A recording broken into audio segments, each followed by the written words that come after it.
Permítame reconocer la buena conducción de esta asamblea por su parte.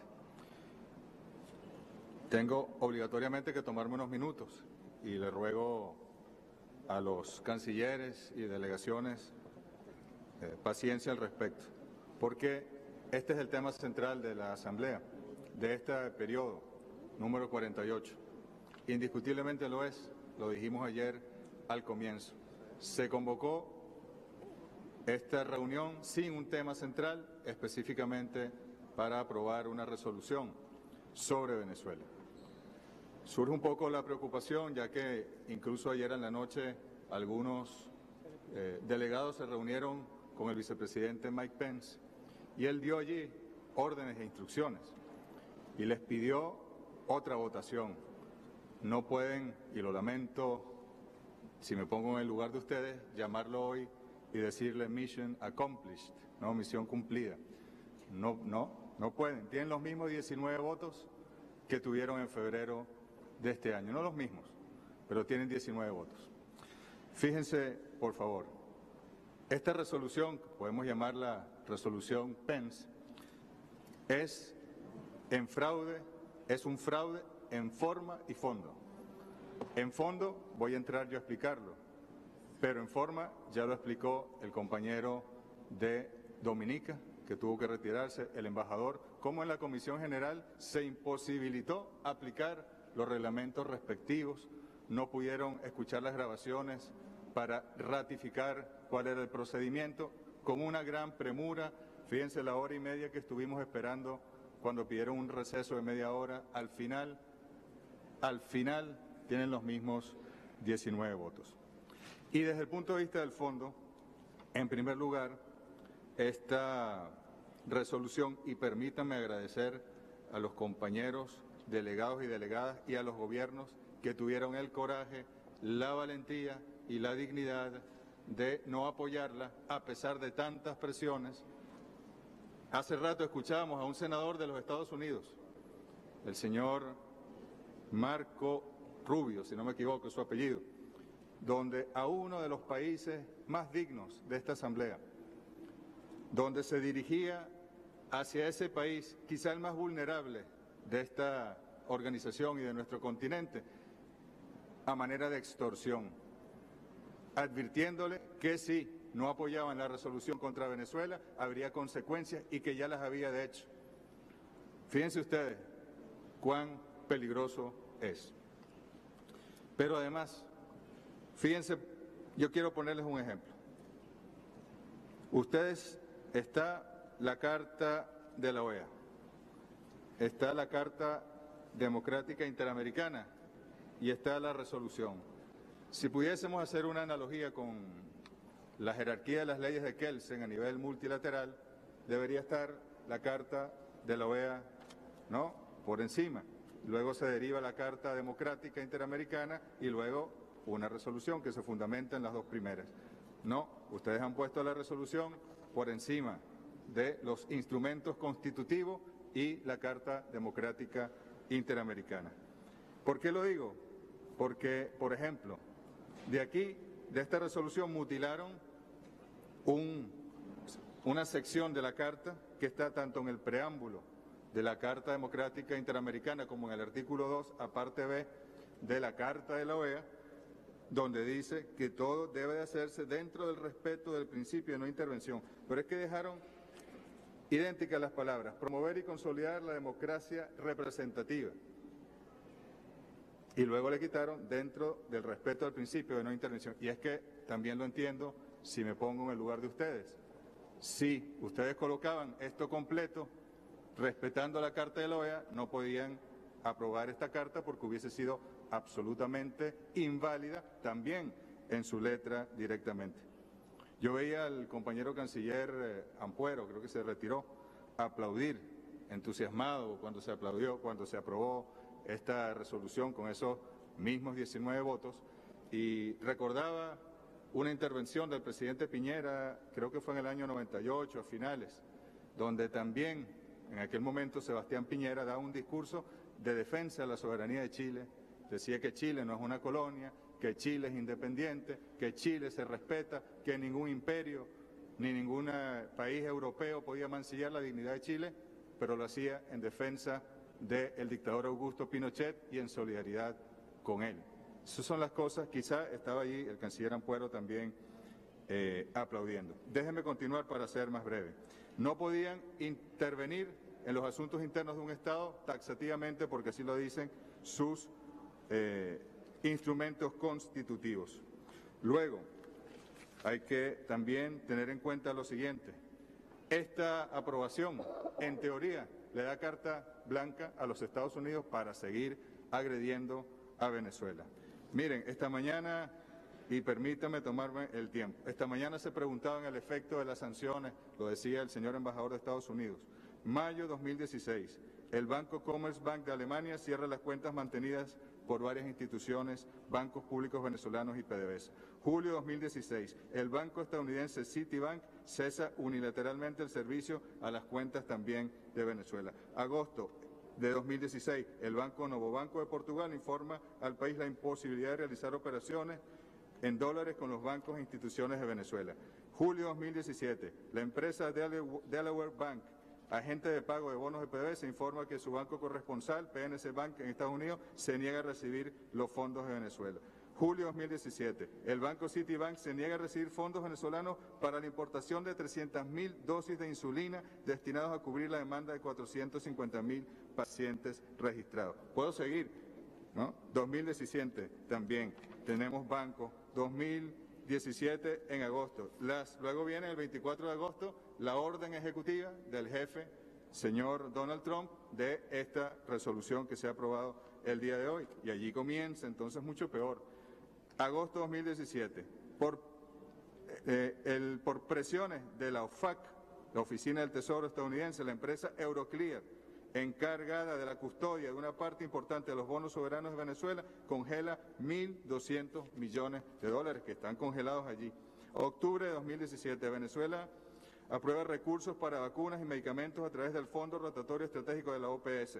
El bloqueo estadounidense imposibilita que se hagan efectivas las transacciones y ello produce un retraso de 4 meses. Nada más voy a leer lo de salud.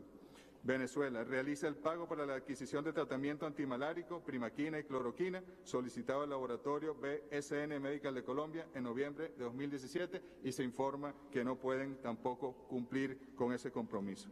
Noviembre de 2017, las transnacionales farmacéuticas Baster, Abbott, Pfizer se niegan a emitir certificados de exportación a medicamentos oncológicos, imposibilitando la posibilidad de compra por parte de Venezuela. Y pudiese seguir, queridos compañeros, pero creo que es suficiente con lo que acabo de leer. Estados Unidos ha dicho que están en la mesa todas las opciones, como bien lo dijo el representante de San Vicente y las Granadinas. Todas las opciones incluye también la opción militar, así lo ha dicho el presidente Trump y así lo han ido calificando. Quienes han aprobado esta resolución están también apoyando la posibilidad de una intervención militar en Venezuela. Allá ustedes con sus conciencias. Este es, señores, el momento para que nosotros tomemos conciencia de la unidad. Anoche fue público, notorio, comunicacional, cómo el señor vicepresidente Mike Pence de este país extorsionaba a los países. En un momento parecía que estaba haciendo lobby, ¿no? Esa especie de corrupción legalizada que hay en Estados Unidos, donde todo se paga, las decisiones, las leyes, las citas con los ministros, etcétera. Pero luego, después de ofrecer cooperación, entonces extorsionaba a los países. Es muy lamentable que ocurran estas cosas. También es importante decir que hay estados que están sentados aquí que han reconocido las elecciones venezolanas. Como yo les dije ayer, el único que debe reconocerlos es el pueblo venezolano. Pero y ahora esos estados que tienen que desconocer las elecciones porque ustedes aprobaron una resolución. ¿Eso no es un atentado contra la soberanía de esos estados? El derecho internacional contempla que las únicas medidas coercitivas válidas son las establecidas por el Consejo de Seguridad. Su resolución, señores, es simplemente la suma de sus medidas coercitivas unilaterales y, en consecuencia, ilegales. Y, en lo absoluto, es una acción colectiva. Luego, desconociendo elecciones, se erigen en tribunal electoral. Queriendo que se convoquen elecciones, se erigen en tribunal electoral o constitucional. La verdad es que aquí en esta instancia no hay ningún tribunal de alzada de ningún tipo. En Venezuela simplemente tenemos nuestra Constitución y es la única ley que le importa al pueblo venezolano, aparte del derecho internacional público que respetamos plenamente. Luego, también en el tema de salud. Aquí está la cantidad de vacunados. La canciller Holguín también se fue, pero ella decía que era mentira, que no hay una jornada de vacunación en Venezuela. Este año hemos aplicado 5.318.914 dosis de vacunas a 2.289.721 personas, datos de hace un par de días. Y esto, señores, se ha hecho para todas: la tuberculosis, la hepatitis B, la polio oral, pentavalente, antimalárica, trivalente, etcétera. Esto se hace con el apoyo de la Organización Panamericana de la Salud. La semana que viene, su directora ejecutiva, Carissa Etienne, va a visitar Venezuela para ser parte de esta jornada de vacunación. Ustedes pretenden aquí estar por encima de la OPS también, sustituir la OPS también. Sobre el tema de la ayuda humanitaria, ayer lo hablábamos. Levanten las sanciones, desbloqueen los fondos de Venezuela, no esto que están haciendo, más sanciones, más sanciones, más sanciones. Ahora bien, si Estados Unidos promete ayuda humanitaria para Venezuela, uno se pregunta, ¿y Puerto Rico? ¿Qué pasó en Puerto Rico? Leíamos un informe del Harvard Center of Studies, aquí, publicado en el Washington Post, lo pueden buscar en Internet, donde decía que no son 64 los muertos en Puerto Rico, que es en un rango entre 800 y 4.500, y que 800 y 8.000, y que un punto intermedio son aproximadamente 4.500. Y si ni siquiera ayudan a Puerto Rico, que es un estado asociado, ¿qué van a estar ayudando a otros países? Por Dios, seamos de verdad claros. Esta mañana decía el señor embajador que Venezuela hay un narcoestado, un país narcotraficante, pero por lo más sagrado. Este es el país de mayor consumo de drogas en el mundo, señor embajador. ¿Cómo llega esa droga? Es que ustedes no tienen drones, satélites, tecnología aduanera, guardacostas, todo tipo de medios. ¿Cómo llegan esos millones y millones de kilos, de toneladas de droga que se producen en otros países a los Estados Unidos? ¿Por qué cuando la DEA actúa en algunos países, ¿no?, de manera a veces casi que forzada, ahí el fenómeno del narcotráfico aumenta? ¿Por qué cuando la DEA se va, disminuye? Son preguntas que hay que hacerse. Porque en todo caso, ¿cuál es el narcoestado? ¿Es Venezuela o es Estados Unidos? Hay que hacerse esas preguntas, queridos compañeros.